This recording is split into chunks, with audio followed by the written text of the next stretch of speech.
Good morning ને જય માતાજી। સરસ મજાની હવાર પડી ગઈ છે ને જો અંજવાળું થઈ ગયું છે। 7 વાગી જશે તો પાકડ ને પાવરા દઈ દીધા। કાનભાઈ દોવે છે ભેવું તો વાગી જશે 6:30 ને આપણે જો ફરજાના આખી રાત નળિયા ચડાવ્યા એટલે હવાર થયું તો ફરજો તો ભેવું દોય ને હવે આપણે જઈએ છીએ દૂધ ભરવા। દૂધ ભરીને આવીને આપણે બેસી જશે નાસ્તો કરવા। ઘી વાળી રોટલી સાદું તો હવે નાસ્તો આપણે આવી જશે ભેહુમાં। ભેહું આપણી થોડીક શેટ્યું સરે છે તો આપણે હાલા જઈએ છીએ ને આપણે ભેહું જો ગોવાળિયા ઊભા છે।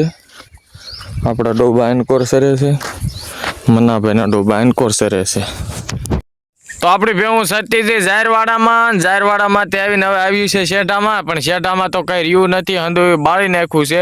તો હવે આપણી ભેહું જા કટરવાયામાં જો ભેહું ઊભી જવે છે। શેઢામાં કઈ સરવાન છે નહીં। હવે આપણી ભેહું જા કટરવાયામાં મેકી દીધો છે સા ને વાગી જશે હજી તો વાગ્યા છે 9 પણ તડકો ને ગરમી એટલે આ જો તમને એમ લાગે કે 12 વાગી જશે એટલો તડકો ને ગરમી પડે છે।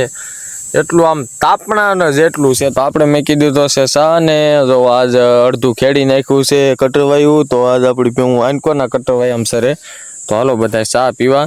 તો આપણે સા મેકી દીધો છે જશે 10 ને આપણી ભેહું હવે જાય છે કટરવાયામાંથી પાણી પીવા।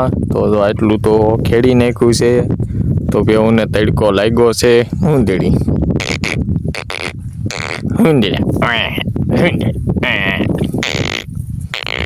તો આપણી ભેહું કટરવાયામાં થયું તો હવે જાય છે આપણી ભેહું પાણી પીવા। બાપ હું આવી ગઈ છે વાડીએ અને ભેહું જો ખાય છે કુંવર।